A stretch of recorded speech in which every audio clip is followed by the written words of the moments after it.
Hello, I'm Paulette Yamada. I'm an exercise physiologist and an assistant professor in the Department of Kinesiology and Rehabilitation Science at the University of Hawaii, Manoa.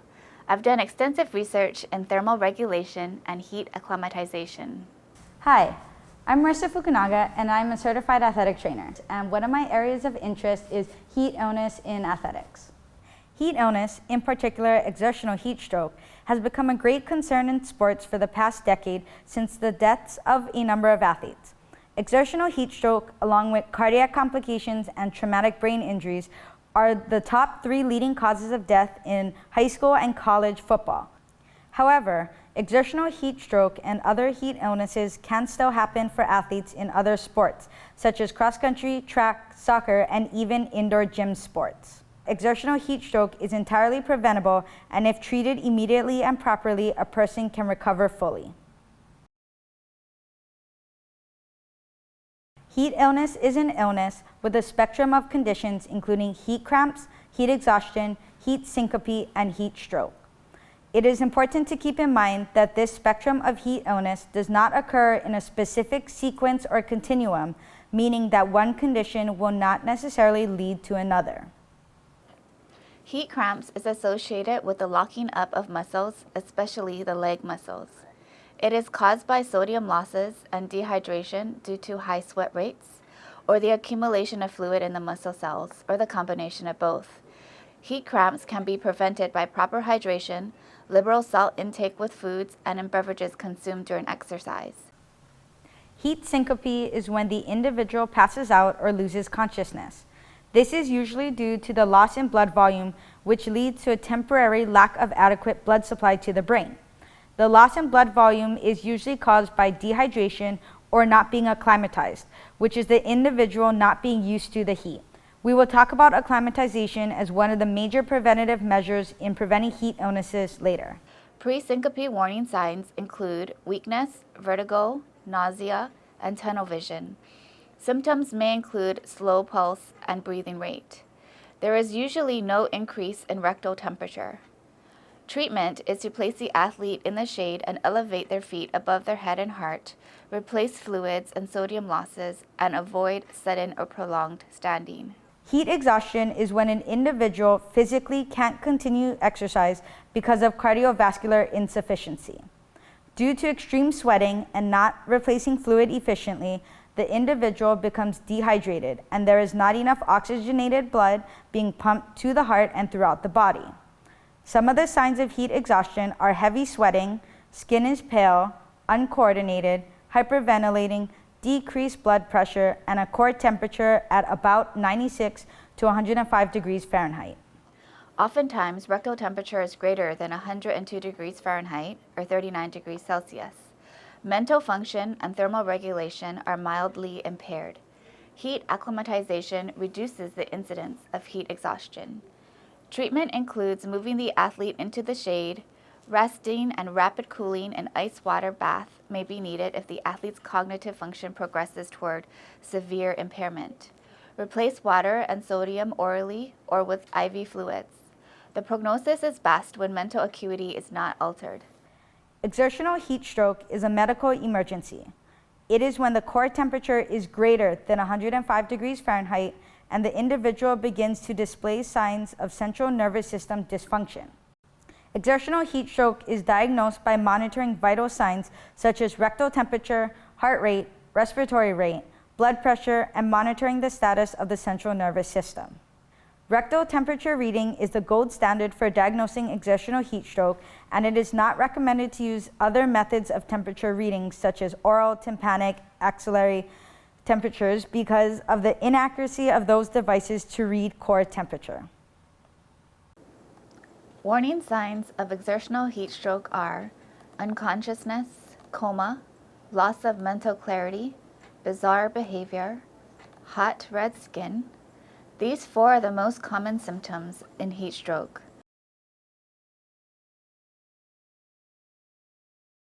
The only way heat is removed from the body is by transferring heat from the core to the skin. This occurs through the movement of blood from the core to the skin where it can dissipate heat. Only when heat reaches the skin can it be transferred to the environment. There are 4 mechanisms that are used for heat transfer: conduction, convection, radiation, and evaporation.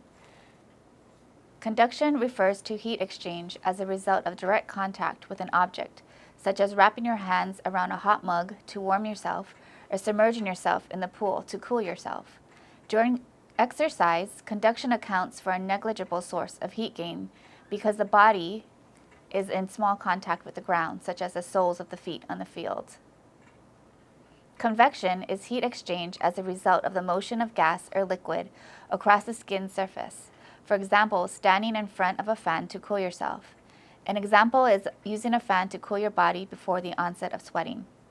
The greater the movement of air or water, the greater the rate of heat exchange. If the air temperature is cooler than the skin, heat is transferred from the skin to the air, resulting in heat loss or body cooling. However, if the air temperature is warmer than the skin, heat is gained by the body. Convection constantly removes metabolic heat that we generate at rest and during activities of daily living. At rest, radiation and convection are the primary methods for heat dissipation.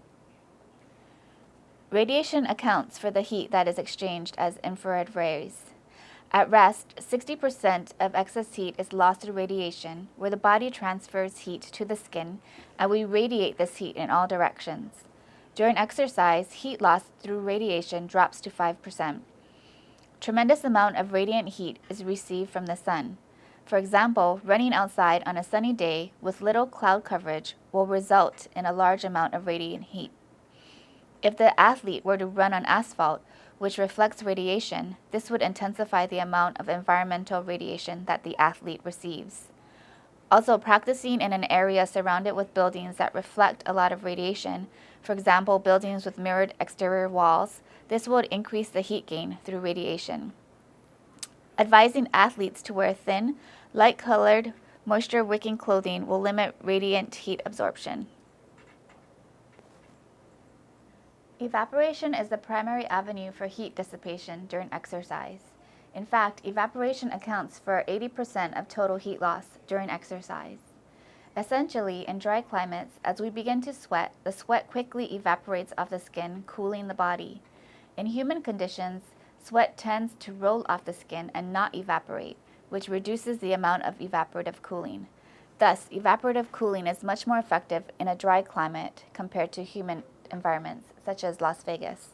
So if your athletes are exercising in hot, humid conditions, like in Hawaii, they have a reduced ability to dissipate heat through evaporation, which is the main mechanism of body cooling. If you work with football athletes with pads and gear, which limit evaporative cooling, this adds to the body's heat load. Therefore, during heavy football conditioning, have your athletes remove helmets and shoulder pads to allow them to maximize their body cooling and reduce the risk of heat illness. When the air temperature is close to skin temperature, evaporation is the only means of cooling. This means if the environment is hotter than the skin, evaporation is the only way the athletes will be able to cool their body. Thus, exercising under very hot humid conditions will limit their ability to dissipate heat and increase the risk of heat illness.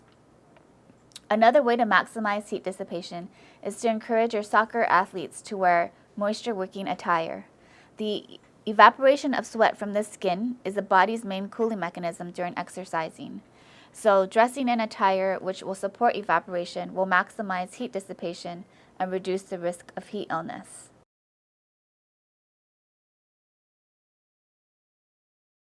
Heat illness and exertional heat stroke is typically caused by a combination of hot environment, dehydration, strenuous exercise, clothing and equipment that limits cooling and evaporation of sweat, inadequate adaptation to heat, and lack of fitness.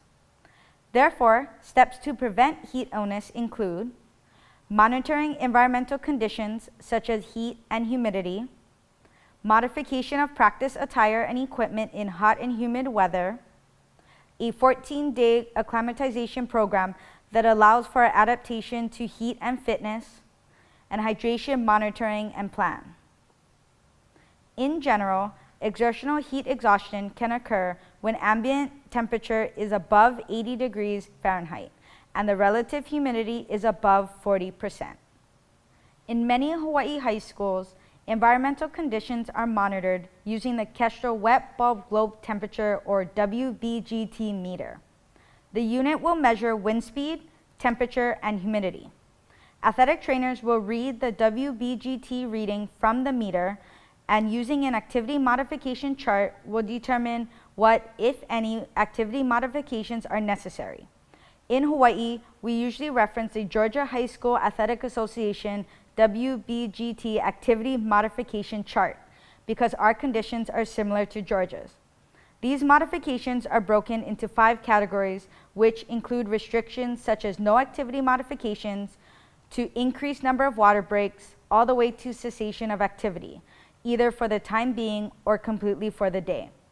Either the activity participation, the hydration breaks, and or the attire are modified in order to provide safe parameters for activity. Modification of attire and equipment has a major role in preventing heat illness and exertional heat stroke. Athletes who wear catcher's equipment in baseball and softball and other equipment-laden sports such as football and lacrosse impede sweat evaporation, which in turn does not allow the body to cool. When conditions are hot and humid, athletes should practice without equipment or with limited equipment. For example, if the conditions warrant, football players may be practicing in only shorts and shirts. Another strategy to allow players to cool effectively would be to remove equipment such as shoulder pads and helmets for conditioning exercises. In sports such as cross country and soccer, players should be encouraged to wear moisture-wicking clothing and practice in shaded areas if possible. Hydration and heat acclimatization are 2 ways that will reduce the risk of heat illness. For hydration, ensure that there is ample and readily available, cool and palatable hydration drinks. In instances of extreme exertion, sweat rates could be as high as 0.8 to 1.4 liters per hour and even exceed greater than 3 liters per hour. The rate of stomach emptying is about 0.8 to 1.2 liters per hour. Thus, the rate at which your athletes hydrate may not match their sweat losses during practices or events. Therefore, it could be possible that the athlete will lose more fluids during the event or practice than is possible to replenish during the event. If athletes do not hydrate fully after each event or practice and consistently become a little bit more dehydrated each day, this increases their risk of heat illness. The rate of stomach emptying may also be slower with higher osmolality fluids, such as sports drinks, which contain glucose and electrolytes. The general rule of thumb is to replace carbohydrates and sodium when events last greater than 50 or 60 minutes, and the athlete is working at least 70% of their maximal effort. Glucose may also cause less GI distress versus fructose. Thus, rehydrating with a sports drink may not be as effective as water, as a sports drink may take longer to be incorporated into the plasma or blood. Research has shown that fluid absorption through the GI tract is increased with movement, such as walking, versus sedentary behavior. Small concentrations of sodium will also enhance fluid absorption. Fluid replacement after the activity should be greater than normal fluid intake with meals. Remember, water loss will most likely exceed water intake during an event. Consider the environment. If the sweat rolls off your skin and doesn't evaporate, then you know that the ability of the athlete to dissipate heat during exercise is greatly reduced, and this will increase the risk of heat illness. Combined with radiation from the sun, heat illness will be greatly increased. In essence, the greater the humidity, there would be less evaporative cooling. If there is no cloud coverage and it's an outdoor activity, there's going to be a greater heat gain through radiation. When exceptional humidity and heat are present, reduce your expectations, such as the pace, duration, or intensity of exercise. Proper hydration begins prior to physical activity. Educate your players on checking their urine color when using the bathroom. The color of the urine should be similar to lemonade. If it is dark orange or brown, they are dehydrated. Some practical hydration tips. Carry a water bottle everywhere you go and sip on water throughout the day. Drink 16 ounces of water 2 to 4 hours before physical activity. During exercise, drink fluids. After physical activity, replace fluids by drinking 16 to 24 ounces of fluid for every pound of body weight lost.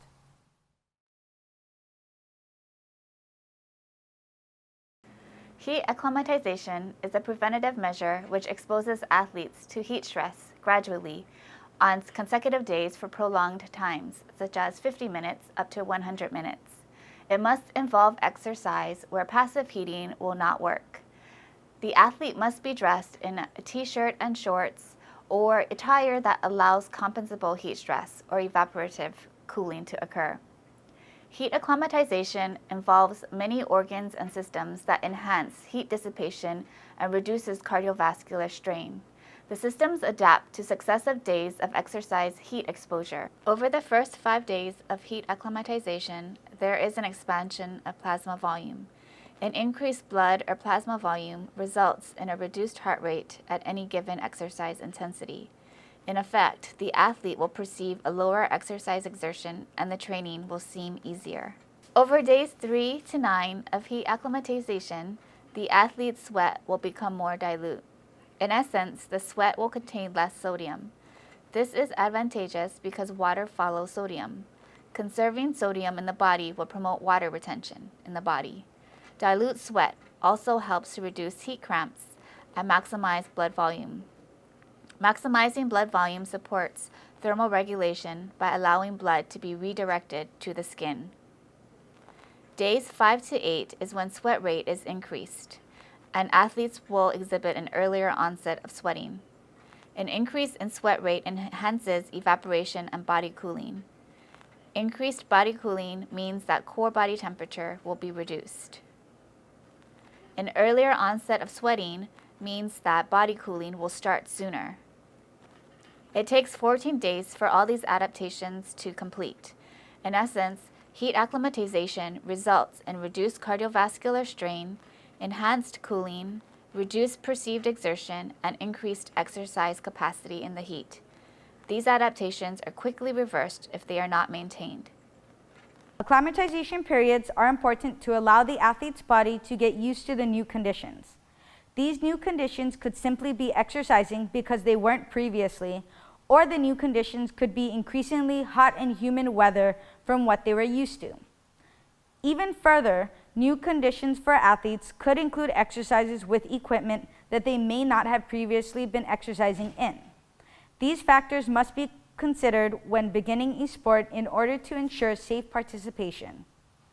Make sure you are working with your athletic trainers to ensure that you understand and follow the acclimatization policy.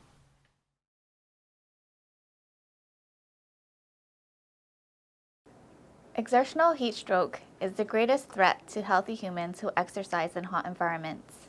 Since mental acuity and consciousness is greatly affected by hyperthermia, if you suspect heat exhaustion or heat stroke, test the mental status of your athlete by determining if he or she can hold a coherent conversation or answer simple questions. If there is confusion or loss of acuity, heat stroke should be suspected. Once this determination is made, rapid whole body cooling should commence immediately. Cold water immersion will bring core temperature to 37 degrees Celsius or 98.6 degrees Fahrenheit as rapidly as possible. The delay in cooling decreases the survival rate of the individual. If an individual with heat stroke is cooled within the first 15 minutes, their survival rate is 90 to 100%. After 15 minutes, the survival rate decreases to 50 to 80%. Heat stroke is a true medical emergency and 911 should be called. However, transport should be delayed until the individual has been cooled to below 102 degrees Fahrenheit. If transported too soon and the body is still overheating, there is a risk of organ failure and other medical complications. The most effective way to cool an individual down is cold water immersion. This is done by submerging the person into a pool of ice-cold water. The water is swirled around to increase conduction and removing heat away from the body. Although not as effective, another method is to move the individual into a shaded area and remove clothing and equipment, elevate their feet, and use towels to soak them with cold or cool water. The towel should be rotated and soaked frequently. Ice packs can also be used under the armpits and on the groin area, belly, and neck to help in cooling. Additionally, fanning the individual may also help. In summary, here are some important take-home points. 1. Monitor practice environments. Be aware of ways to modify practices and athletes' practice attire to reduce the risk of heat illness. 2. Be familiar with the acclimatization guidelines for sports. Work with your athletic trainer. If you do not have an athletic trainer, visit the HHSAA website at sportshigh.com for more information. 3. Plan frequent water breaks and rest breaks according to the day's heat conditions. It is best to provide water freely and frequently. 4. If someone is suffering from a type of heat illness, the treatment is to cool the person. You can cool the person by 1. Removing them into a cool, shady area, 2. Soaking them with cool water, or 3. Putting ice bags under the arms, behind the neck, and belly. However, the most effective method is a cold water immersion. 5. Exertional heat stroke is entirely preventable. If treated immediately and properly, a person can fully recover. Exertional heat stroke is a medical emergency, and it is important to remember to cool first and transport second. Thank you for your time and have a safe and healthy season.